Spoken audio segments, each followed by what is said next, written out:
Professor Nalapat, why is India so eager to join the nuclear suppliers group? What exactly is at stake? Well, the fact is that India has a very substantial nuclear industry. It has built up this industry over the last 50 years, and it's entirely built up by its own industry and by its own scientific pool. So I think India has got a lot to contribute to the world in terms of the peaceful uses of nuclear energy, for example, or the peaceful use of the atom. Now, by being a member of the NSG, India will be enabled to be on the same platform as other major powers, and as a consequence there will be far more interaction between India and other major powers, including the US and China. I see. Mr. Smith, since President Obama already calling Prime Minister Modi as a partner and friend, Prime Minister Modi calling Mr. Obama a friend, can US using its swaying power to convince India to join non-proliferation treaty and therefore make India eligible to join the NSG eventually? Well, I think America and President Obama has taken a different approach, and what the United States has been trying to do is to carve out an exemption for India to join the nuclear suppliers group without joining the non-proliferation treaty. That is not a necessary prerequisite to join the NSG. There have been members in the past, non-NPT members, who have joined the NSG, and I think the United States is making the case that India's non-proliferation record is quite exemplary compared to perhaps some others in the region. And in fact, many countries agree with the United States that India meets the requirements set forth by the NSG, although, as you mentioned, there is still some disagreement, and I know that Beijing feels differently. Well, I guess Beijing does feel differently. So are some of the other countries who are already members of the NSG. Just to explain to our viewers what NSG is about. It's a specific organization made up of 48 members. Every one of them claims that they are going to use the nuclear reactors and also the nuclear energy in a peaceful way, not diverting them to any other kinds of usage. After saying this, let me come to you, Ms. Lee. Would the United States' efforts of making an exception for India necessarily going to be the role that other countries can also tread in the future when they want to join NSG? And will NSG still be NSG if that is the case? Yeah, so I think that's why, that's what the Chinese concern is about, because at the moment, according to my understanding, every member in the NSG now have already signed the NPT. Yeah, so from the Chinese side, actually, China does not, is not against the peaceful use, the right of peaceful use of the nuclear energy from the Indian side. The problem, I think, is about the credibility of this, non-proliferation regime. For example, Professor Modi, the people could argue, if India does that, why can't Pakistan? Or some of the other countries in the regions and beyond. Professor Modi, very briefly from you. Will the friendship with Washington really carry things forward? Well, I'm really optimistic that India will be joining the NSG. We have found that after, for example, the US and India nuclear agreement, China was initially hesitant, but subsequently supported India. Now, China is our most important neighbor, and China and India are the two largest developing countries in the world. And let's be honest, I don't think there's any comparison between India and any other country in the region. So I'm sure the Chinese appreciate that, like themselves, India is a major power and should be looked at as a separate entity from other countries in the region or outside. The United States has made that determination, and we in India expect our friends in Beijing to make the same determination. Very interesting you mentioned about the role of China in its relations with India and also India's overall international role as a result. Mr. Smith, this is an interesting argument, isn't it? I mean, this time you see the U.S. strong interest into developing a stronger ties with India than it used to be. Many suggest it has a lot to do with the U.S. Policies of so-called rebalancing in Asia. Many believe here in this part of the world that it has a lot to do with the U.S. Image about China and U.S. future strategies against China. So can India, from your perspective, balance itself very well between Washington and Beijing? Well, I think the U.S.-India embrace dates back much farther than the U.S. pivot to Asia.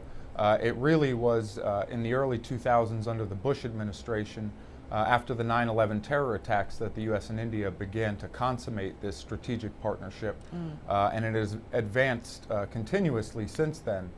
I think there's no question that some shared concerns about Chinese behavior is a motivating factor in the U.S.-India relationship, but so are some shared concerns about Pakistan's behavior, frankly. There's a wide array of factors underpinning U.S.-India relations, and I think both sides have made it clear on many occasions that in no way is the relationship designed to contain China or be offensive to Beijing. Right, when it comes to international relations, it's all about national interests, isn't it? But let's go through some of these important national interest points, for example, between New Delhi and Washington. Ms. Li, first of all, China's role. Earlier, we heard already very clearly coming from Mr. Smith, the analysis of it.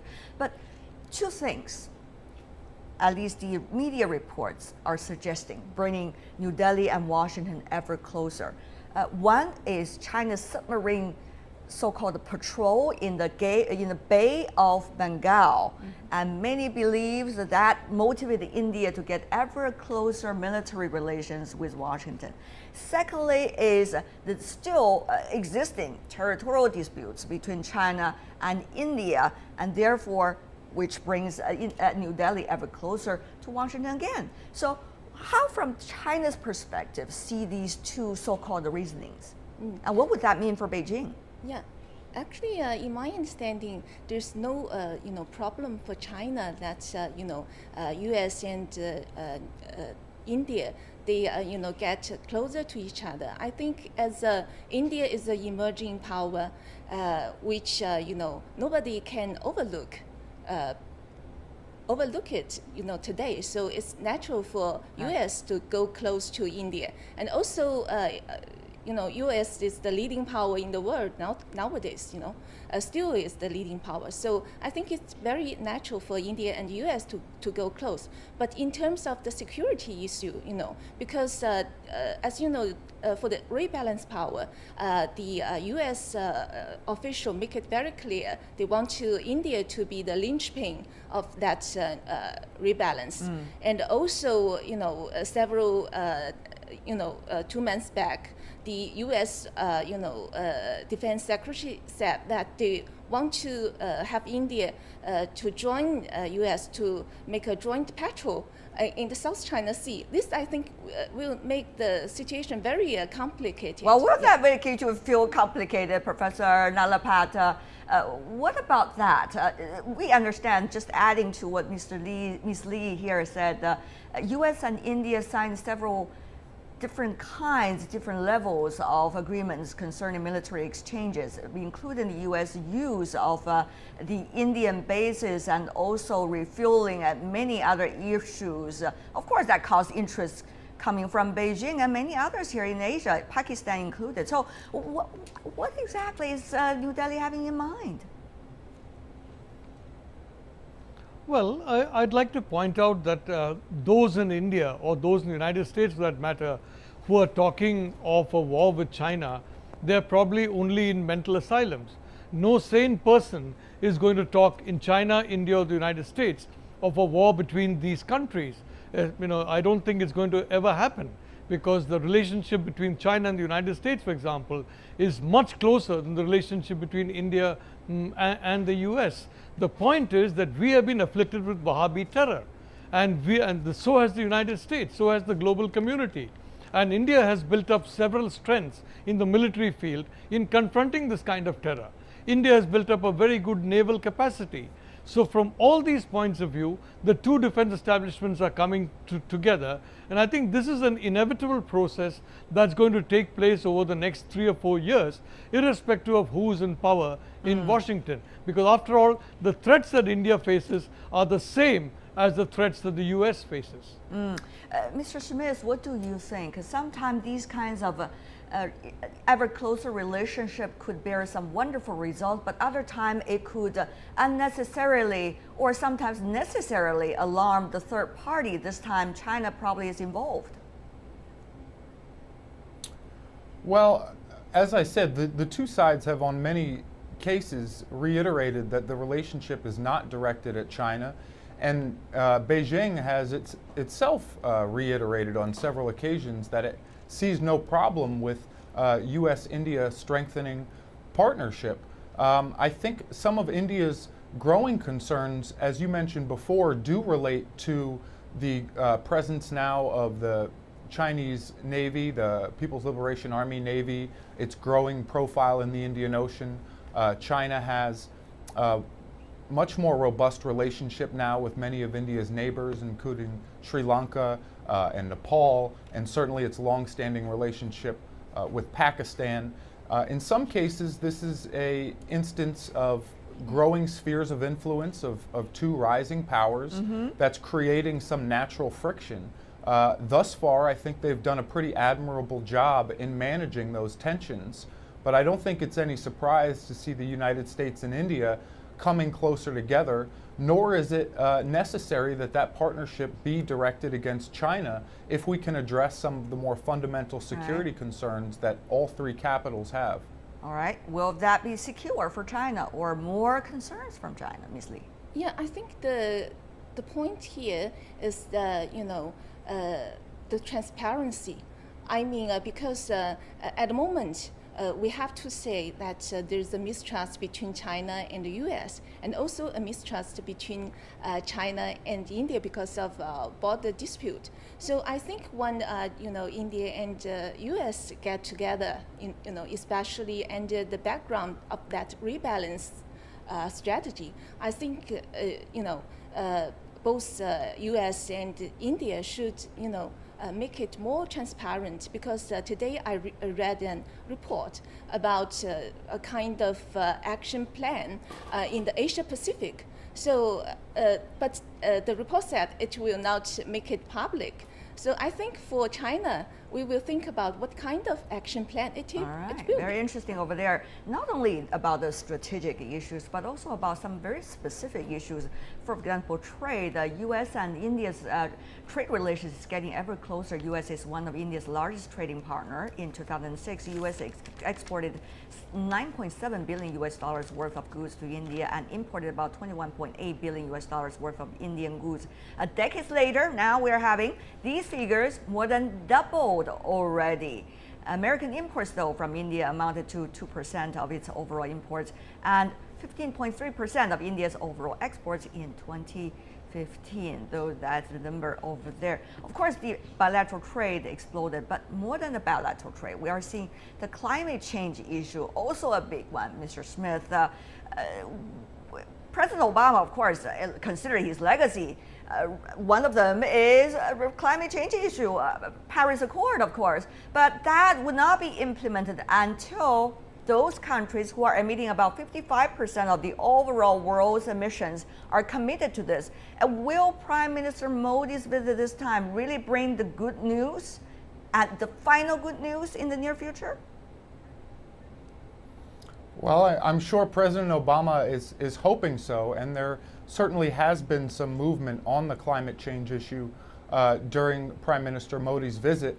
But frankly, that is one of among 24 very important topics that have been covered since Prime Minister Modi has been here. Mm-hmm. Economics, as you mentioned, is certainly one of them, but it expands far beyond that to information exchange sharing agreements on aircraft carrier technology, to India's designation as a major defense partner, to the logistics exchange memorandum. Frankly, the joint statement between the two countries was many, many pages and many paragraphs Right. long, and I think a demonstration of the breadth of cooperation. But no doubt climate change has been an important issue for President Obama, and I think he's been happy with the progress made thus far. Okay, and Professor Nalapat, if India joins, that would be the three largest emitters of the world, China, United States, and India, all committed to this. And if India can join before the inauguration day of a new president coming into the White House, that's going to make sure the current president, President Obama, is going to have this legacy. And secondly, it's also going to make sure, even if the American people elected the presumptive nominee of the Republican Party, Mr. Donald Trump, who is not likely to commit to himself to this specific deal, the U.S. could still be in this for 4 years because the rules already set over there. So, will Mr. Modi present a beautiful gift eventually? Well, I think Prime Minister Modi has changed India's entire approach to climate change by being very constructive rather than basically opposing a lot of these climate agreements. We saw that, for example, in France, where the Indian delegation played a very constructive role. And after Prime Minister Modi came to office 2 years ago, the Indian delegations at these climate conferences have played a very constructive role. Allow me to remind you that India, China, and the United States are going to be very soon the three largest economies of the world. Right. And each of them have got a very strongly multiplying relationships with each other. So I don't believe there's going to be any long-term tension between them. Whatever tension is there has been created, in my view, by a certain amount of vested interest from outside the three countries who are trying to instigate one or the other country against the other two. I think it's very important for India, China, and the United States to work together.